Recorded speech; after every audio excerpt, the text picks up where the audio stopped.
मसा महत्तम समापवर्त HCF 20-40 का मसा क्या होगा ये बताना है। ठीक, तो आज मसा चैप्टर, क्योंकि इससे पहले घातांक, करड़ी, सिंप्लीफिकेशन, ठीक इस तरह के क्वेश्चन को हम सॉल्व कर चुके हैं। अब आगे बढ़ेंगे अगले चैप्टर की तरफ। चैप्टर का नाम मसा है और मसा से रिलेटेड पहले छोटे छोटे क्वेश्चन आपको बताए जाएंगे। आपको लगेंगे भी कि आसान से क्वेश्चन है, ठीक। उसके बाद हम धीरे धीरे डिफ़िकल्ट क्वेश्चन लेकर चलेंगे। तो पहले आसान क्वेश्चन से हम शुरुआत करेंगे। उससे पहले ध्यान रखिएगा कि मतलब जो भी मसा है उसके लिए आपको फैक्टर आना चाहिए, यानी गुणनखंड सबको आना चाहिए, क्योंकि जब गुणनखंड आएगा तो आपको मसा और लसा दोनों चैप्टर आपको पूरी तरह से समझ में आएगा। ठीक, तो मसा की स्टार्टिंग करते हैं। और एक ही ध्यान रखिए, जब भी आप सब्सक्राइब करते हैं चैनल को जब भी सब्सक्राइब करते हैं तो बेल आइकन को जरूर दबाया करिए। इससे क्या होगा कि आपको नोटिफिकेशन मिलता रहेगा, जो भी हमारे वीडियो पढ़ेंगे आपको तुरंत पता चल जाएंगे। ठीक, आपको सर्च करने की ज़रूरत नहीं पड़ेगी, जो भी अब चैप्टर पढ़ाया जाएगा तुरंत आपको पता चल जाएगा और उसको आप आसानी से पढ़ सकते हैं। तो 20 और 40 का मसा क्या होगा ये बताना है। देखिए 20 और 40 तो मसा देखिए निकालने का एक भाग विधि होता है, भाग विधि से भी हम मसा निकालते हैं और गुणनखंड से भी निकालते हैं।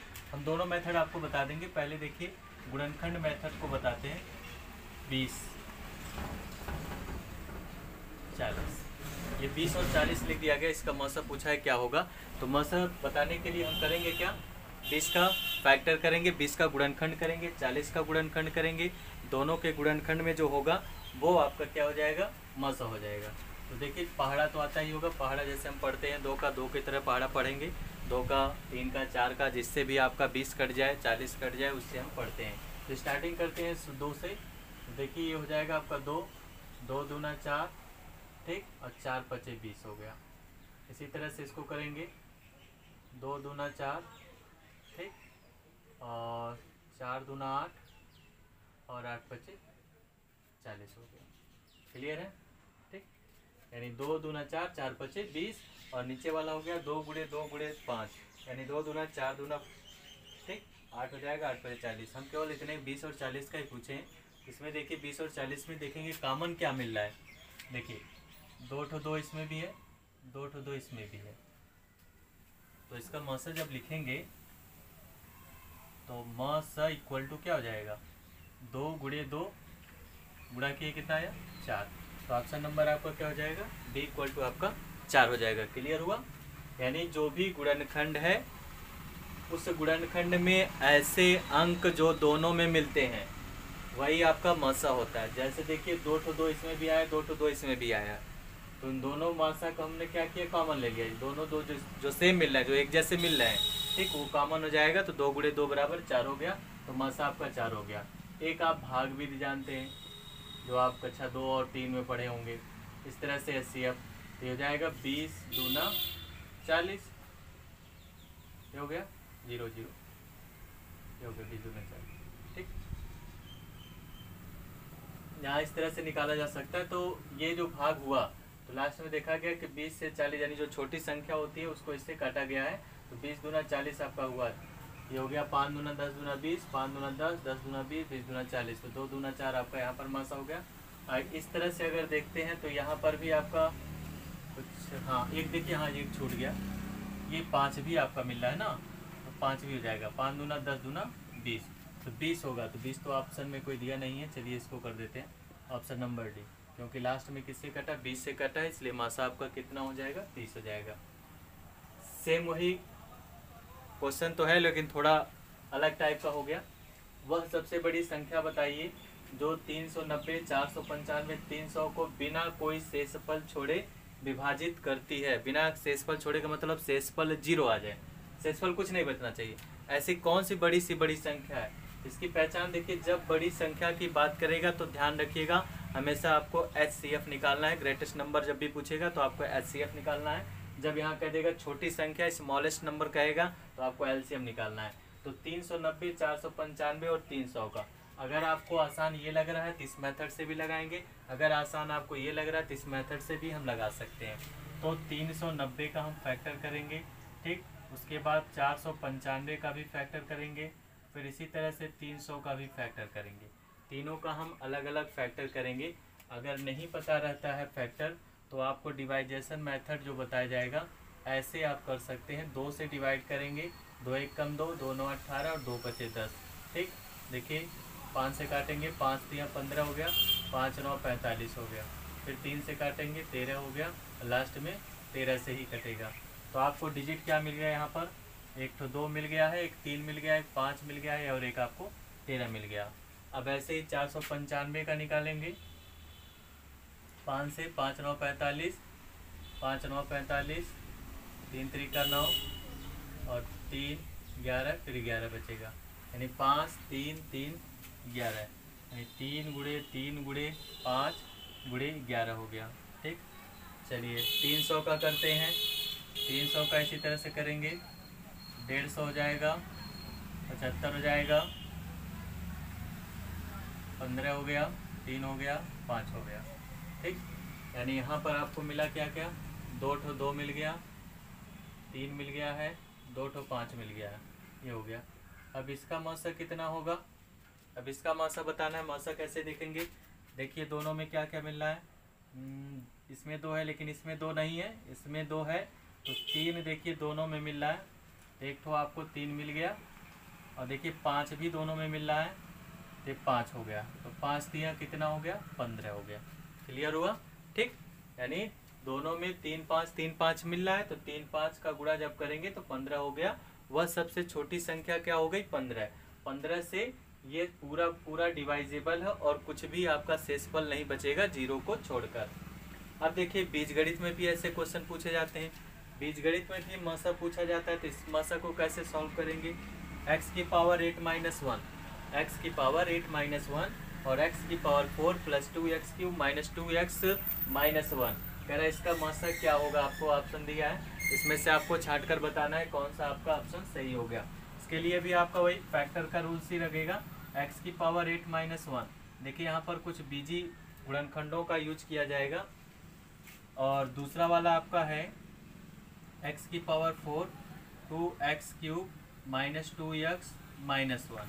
पहले हम इसी को सॉल्व कर लेते हैं। ठीक, देखिए अगर इन दोनों में से जो छोटी घातें होती हैं वो कॉमन होती हैं, तो x³ दोनों से जब कॉमन हो जाएगा तो यहाँ से एक x बचेगा और यहाँ से एक तो 2 बचेगा।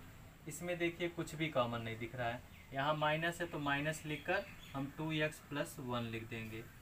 ठीक, देखिए क्या एक जैसे दिख रहे हैं अब आपको। अब यहाँ 2x + 1 हो जा रहा है और यहाँ पर आपका x + 2 हो जा रहा है, तो कॉमन चीज़ एक जैसा नहीं हो रहा है। तो कॉमन चीज़ जब एक जैसा नहीं है तो इसको आप अलग अलग करके भी ले सकते हैं। अब इसमें से कॉमन नहीं हो रहा, चलिए अगले में देखते हैं। अगर हम इन दोनों को एक साथ लिख देते हैं या इसी में से 2x कॉमन ले लेते हैं। चलिए पहले इसी में से कॉमन लेकर देखते हैं, यानी 2x³ और -2x को हमने एक ब्रैकेट में कर दिया, प्लस लगाकर x की पावर 4 - 1 में कर दिया गया। इसमें से देखिए दोनों में से 2x को जब कॉमन लिया जाएगा तो x जब कॉमन होगा, इसके पास पावर 3 था, तो एक कॉमन हो गया तो 2 पावर बचा रहेगा। ये तो पूरा कॉमन हो गया तो 1 बचेगा। इसको देखिए हम होल स्क्वायर का फार्मूला बनाएंगे, x² का होल स्क्वायर और ये 1 का होल स्क्वायर। ये भी आपका फार्मूला बन गया a² - b² का। तो a² - b² का फार्मूला यूज करेंगे। इसमें भी आप कर सकते हैं लेकिन हमें ज़रूरत नहीं पड़ेगी, पहले हम इसमें करते हैं। ठीक, x² - 1 x² + 1 और x² - 1, यानी a² - b² = a + b और a - b। इससे मुझे क्या बेनिफिट हुआ, बेनिफिट ये हुआ कि देखिए यहाँ पर भी x² - 1, यहाँ पर भी x² - 1, इसको मैंने कॉमन लिया, x² - 1 कॉमन हो गया और ये दोनों एक ब्रैकेट में हम क्लोज करके लिख देंगे। 2x बच गया और x² + 1 बच गया। ठीक, क्लियर हुआ। अब यहाँ पर आ जाइए, देखिए अंदर x² - 1 बन रहा है, तो इसको अगर हम बनाना चाहते हैं तो इस तरह से लिख सकते हैं इसको, x की पावर 4 का होल स्क्वायर और 1 का होल स्क्वायर। 4 दूना 8 हो जाएगा। तो a² - b² का फार्मूला फिर यहाँ पर यूज करेंगे, तो x की पावर 4 + 1 हो जाएगा और x की पावर 4 - 1 हो जाएगा। अभी भी दोनों में एक जैसा कुछ मिल नहीं रहा है। देखिए x की पावर 4 + 1 हो गया और x की पावर 4 - 1 हो गया। यहाँ पर हम फिर फार्मूला यूज करना चाहते हैं a² - b² का। तो 4 किसका स्क्वायर होता है, 2 का स्क्वायर होता है। तो जब ये 2 का स्क्वायर बनाएंगे तो तो इसको हम लिख सकते हैं एक्स स्क्वायर का होल स्क्वायर और ये 1 का होल स्क्वायर हो जाएगा।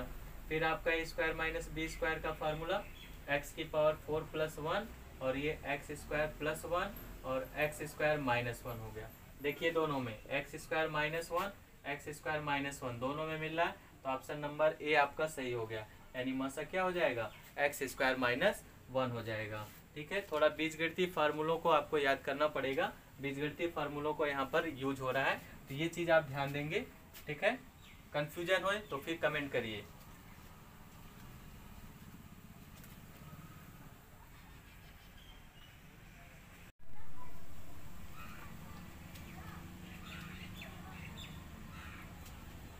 एक विद्यालय में 391 लड़कों और 323 लड़कियों को यथासंभव सबसे बड़ी समान कक्षाओं में विभाजित किया गया है, जिससे लड़कों की प्रत्येक कक्षा की संख्या लड़कियों की प्रत्येक कक्षा के बराबर है। कक्षाओं की संख्या पूछ रहा है कितनी है, यानी कुल कितने क्लास हैं ये आपको बताना है। यानी एक स्कूल है और उस स्कूल में 391 बॉयज़ हैं एंड 323 गर्ल्स हैं। इनको जो है एक ग्रेटेस्ट इक्वल क्लास में डिवाइजेशन करना है, जिससे कि बॉयज़ का जो ईच क्लास है यानी वो लड़कियों की यानी गर्ल्स की ईच क्लास के इक्वल है, यानी प्रत्येक कक्षा के बराबर है। तो पूछा गया है कक्षा की संख्या कितनी है। देखिए बॉयज़ जो है वो 391 है और गर्ल्स जो है वो 323 है। तो अगर इसका हम फैक्टर करते हैं तो फैक्टर करते समय आपको ये ध्यान देना है, इसका जब हम गुणनखंड करेंगे तो गुणनखंड करते समय आपको ये ध्यान देना कि कॉमन चीज़ जरूर मुझे मिलना चाहिए। तो हम इसका जब फैक्टर करेंगे तो 23 × 17 यानी 23 × 17 और इसको हम लिख सकते हैं 19 × 17। दोनों में देखिए कॉमन चीज़ क्या मिला, 17। तो मौसा इसका कितना हो गया, 17 हो गया। तो कक्षाओं की संख्या कितनी हो जाएगी, 17 हो जाएगी। यानी कुल कक्षा की संख्या कितनी हो गई, 17 हो गई। कैसे पता चला आपको, दोनों का गुणनखंड किया गया, गुणनखंड किया गया तो मौसा जो आपका मिला वही आपका क्या हो गया, कक्षाओं की संख्या। इस क्वेश्चन में भी आपको उसी तरह से दो संख्याएं दिया है, 11,284 और ये 7,655, 3 अंकों वाली एक ऐसी, ध्यान रखेंगे यहाँ पर कह दिया 3 अंकों वाली संख्या, 3 अंकों की ऐसी संख्या जो एक समान शेषफल छोड़ती है। तो पहले तो मुझे शेषफल पता होना चाहिए, उसका रिमाइंडर पता होना चाहिए कितना है, 2 नंबर दिया ही है और पूछ रहा है 3 डिजिट वाला कोई ऐसा नंबर बताइए जिसका शेषफल यानी रिमाइंडर जो होगा उस 3 अंकों वाली संख्या के अंकों के योगफल कितना होगा। तो देखिए यहाँ पर जो दिया है तो इसमें बड़ी संख्या आपकी क्या हो गई, 11,284। पहले तो हम इसका रिमाइंडर निकाल लेते हैं, तो रिमाइंडर इसका निकालते हैं। पहले इसको सब्ट्रैक्ट करेंगे यानी घटाएंगे, ये मैंने घटा दिया इसको। तो 14 में से 5 गया 9 बचा, 7 में से 5 गया 2 बचा और यहाँ 12 में से 6 और यहाँ पर बचेगा आपका 10, 10 में से 7 गया, कितना बचा, यानी 36 39 आपका बचा है। अब ये 36 39 देखेंगे कि किस किस संख्या से डिवाइजेबल है, यानी किन किन संख्याओं से कट जाएगा। 36 39 पहले तो यही ध्यान रहेगा, कोई भी संख्या जो होती है वो 1 से डिवाइजेबल होती है, यानी संख्या 1 से कट जाती है। तो जब 1 से कट जाएगा और इकाई का अंक यहाँ पर देखेंगे क्या है, इकाई का अंक आपका 9 है, तो 9 होगा या तो 3 से कटेगा या तो 19 से कटेगा या तो 17 से कटेगा। तो यहाँ पर हम 1 से तो सभी संख्याएं डिवाइजेबल होती हैं, 19 से तो कटना ही कटना है, 19 से कट जाएगा, 191 से कट जाएगा और लास्ट में जो संख्या होती है उसी संख्या से ही कटता है। ठीक है ना। अब हम एक मतलब किससे है, कह रहा है 3 अंकों की, तो 3 अंक वाला भाई यही है। ठीक, 3 अंकों की संख्या क्या है, 191 है, फिर कह रहे हैं इनके अंकों का योगफल जोड़ दीजिए, तो 9 1 10 1 11, 11 आपका यानी ऑप्शन नंबर डी हो गया। तो सबसे पहले आपको कहा गया था शेषफल निकालने के लिए, तो पहले हम शेषफल निकालेंगे। इसका कितना हुआ, 36 39। 36 39 किन किन संख्याओं से कट जाएगा उसको हमने लिख दिया, उसमें जो 3 अंक की संख्या होगी उसी को जोड़ना है, उसको जोड़ने पर 11 प्राप्त हो गया। तो इस तरह से आपकी संख्या जो होगी वो 11 होगी।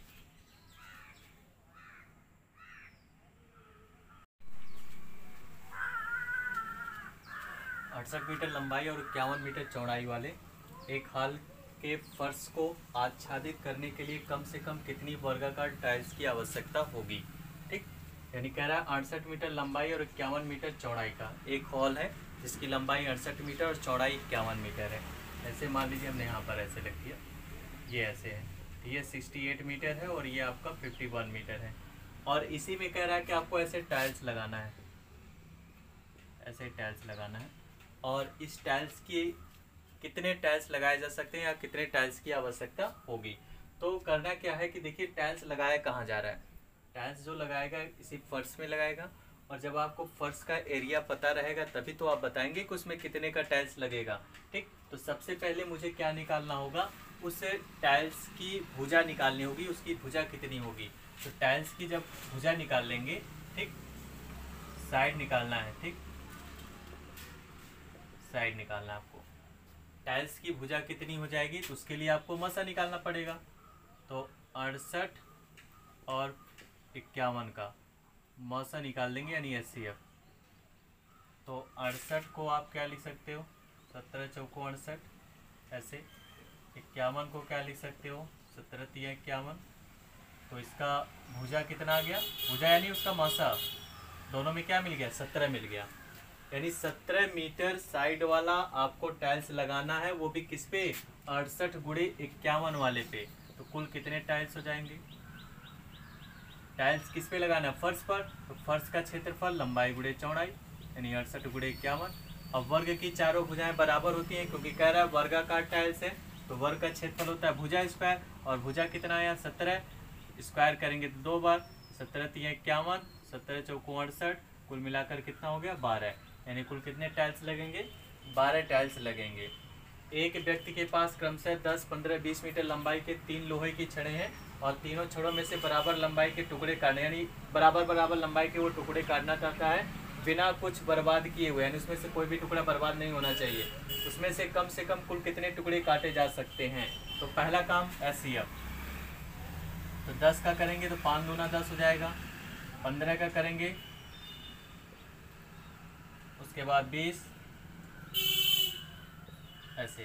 तो सब में देखिए कॉमन चीज़ क्या मिल रहा है, 5 दूना 10, 5 एक गलत हो गया, ये 3 रहेगा यहाँ पर, 5 तिया 15, 5 दूना 10 दूना 20। तो सब में कॉमन चीज़ क्या मिल गया, 5। तो इसका मासा कितना हो गया, 5, यानी 5 मीटर का टुकड़ा होना चाहिए। अब 10 मीटर वाले के कितने टुकड़े, 10 मीटर वाला, तो 10 मीटर में देखिए 5 मीटर का एक टुकड़ा होना चाहिए। है कितना मीटर, 10 मीटर, तो कितने टुकड़े हो जाएंगे इसके, 2 टुकड़े हो जाएंगे। 15 मीटर वाले के कितने टुकड़े होंगे, 5 करके, एक टुकड़ा 5 मीटर का है तो 15 मीटर वाला कितना हो जाएगा, 5 या 15 नहीं 3 टुकड़ा हो जाएगा। इसी तरह से 20 मीटर वाला के कितना टुकड़ा होगा, 5 चौको 20 यानी 4 टुकड़ा हो जाएगा। ये हो गया, ठीक। पूछा है कुल कितने टुकड़े काटे जा सकते हैं, जोड़ दीजिए सबको, 2, 3, 5, 5, 4, 9, यानी कुल कितने टुकड़े हो गए, 9 हो गए। इस तरह से टुकड़ों की संख्या कितनी हो जाएगी, 9 हो जाएगी।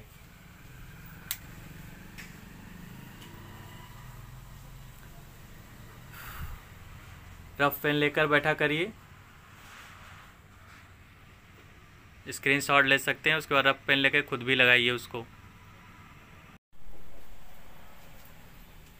भिन्न 3/4, 9/10 और 15/16 के व्युत्क्रमों का मासा कितना होगा। व्युत्क्रम का मतलब देखिए उल्टा होता है, जैसे 3/4 का उल्टा क्या हो जाएगा, 4/3 हो गया। 9/10 का उल्टा 10/9 हो गया। 15/16 का उल्टा 16/15 हो गया। ठीक, कह रहा है व्युत्क्रमों का मासा। देखिए भिन्नों के सवाल में अक्सर ये गलती होती है, मासा पूछा है तो बस मासा कैसे निकालेंगे। मासा पूछा है तो ऊपर का मासा नीचे का लसा, अगर यहाँ कहता लसा बताइए तो ऊपर का लसा और नीचे का मासा होता। यहाँ पर मासा पूछा है तो ऊपर वाले का मुझे मासा निकालना है और नीचे वाले का लसा निकालना है। ठीक, तो मासा लसा निकालेंगे तो 4, 10, 16 का देखिए 4 को लिख सकते हैं 2 × 2, 10 को लिख सकते हैं 2 × 5, 16 को लिख सकते हैं 2 दूना 4 दूना 8 दूना 16। तो सब में क्या कॉमन मिला, 2 मिल रहा है, इसमें तो नहीं मिल रहा है। ठीक, तो मसा कितना हो गया इसका, 2 हो गया। अब चलिए लसा की बारी है, तो लसा देखिए ऐसे निकाला जाता है 3, 9, 15, इस तरह से इकट्ठे निकाला जाएगा। 3 × 1 = 3, 3 × 3 = 9, 3 × 5 = 15, फिर 3 × 1 = 3, 5 नहीं कटेगा, फिर 5 से काटेंगे 1, 1 हो गया। तो नीचे वाला हो गया 3 × 3 × 5 हो गया। ये आपका क्या आ गया, लासा आ गया। तो लसा देखिए अब इसमें से कौन आपका ऑप्शन सही होगा। ऊपर तो 2, 5 3 15, 15 3 45। देखिए 2/45 आपका अगर कहीं पर है तो आपका सही होगा। तो 2/45 ऑप्शन नंबर आपका डी हो गया। क्लियर है। ऐसे भिन्नों में जब मौसा पूछे तो अंश का मौसा जो पूछे वो ऊपर और जो नहीं पूछ रहा है वो नीचे। मौसा पूछा है तो अंश का मौसा, हर का लसा। अगर लसा पूछा है तो हर का मौसा करेंगे और अंश का लसा करेंगे। यदि x बराबर इतना हो 2 की घात 2, 3 की घात 3, 7 की घात 2, यानी x इक्वल टू 2 की पावर 2 इंटू 3 की पावर 3, 7 की पावर 2 और y इक्वल टू 2 की पावर 3 इंटू 3 इंटू 5, तो x एंड y का एचसीएफ कितना होगा। देखिए x एंड y का एचसीएफ पूछ रहा है तो x और y का एचसीएफ क्या होगा, कॉमन देख लो दोनों में क्या कॉमन है। x और y का मौसा पूछ रहा है यानी एचसीएफ x और y का। तो देखिए दोनों में कॉमन चीज देखेंगे 2 की पावर 2 और 2 की पावर 3, तो जो छोटा वही कॉमन है 2 की पावर 2, 3 की पावर 3, 3 की पावर 3, तो ये छोटा हुआ ये कॉमन हो गया। 5 7 तो बिल्कुल होगा ही नहीं क्योंकि इसमें 5 है इसमें नहीं है, इसमें 7 है लेकिन इसमें नहीं है। तो हमारा एचसीएफ क्या हो जाएगा 2 की पावर 2 इंटू 3 हो जाएगा, यानी ऑप्शन नंबर सी हो गया। उसके बाद यहाँ पर देखेंगे क्या 2 की पावर 2 इंटू 3। हाँ यहाँ देखिए ये तो बिल्कुल आसान क्वेश्चन है, आप ऑप्शन से भी लगा सकते हैं। 3 संख्या 1 2 3 दिया है और कह रहा है उनका मौसा 12 है। मौसा निकल के आता कहाँ से है, मौसा जो है कहाँ से निकल के आता, संख्याओं से ही तो निकलता है। संख्याओं से निकलने का मतलब जैसे यहाँ पर आपको बताया गया ये कहाँ से निकला, पहली संख्या से दूसरी संख्या से। मौसा का मतलब ये मौसा जो है इसमें भी होगा और इसमें भी होगा, दोनों संख्या में होगा। तो जब दोनों संख्याओं में होगा तो ये जो मौसा आया तीनों में होना चाहिए ना, यानी 12 इसमें भी होगा, 12 इसमें भी होगा, 12 इसमें भी होगा, तो वही कॉमन हो जाता है, तो वही मौसा हो जाता है। तो जब 12 इसमें भी होगा तो एक में जब 12 का गुणा करेंगे कितना हो गया 12 हो गया। 12 इसमें भी होगा तो 2 गुणे 12 करेंगे कितना हो जाएगा 24 हो जाएगा। 12 इसमें भी होगा तो 3 गुणे 12 करेंगे कितना हो गया 36। तो 12 24 36 यानी ऑप्शन नंबर आपका ए हो गया। बिल्कुल आसान क्वेश्चन था आपका। और शेयर करते रहिए, लाइक कमेंट जरूर करिए, अपने दोस्तों को शेयर करिए, ज़्यादा से ज़्यादा सब्सक्राइबर बढ़ाइए।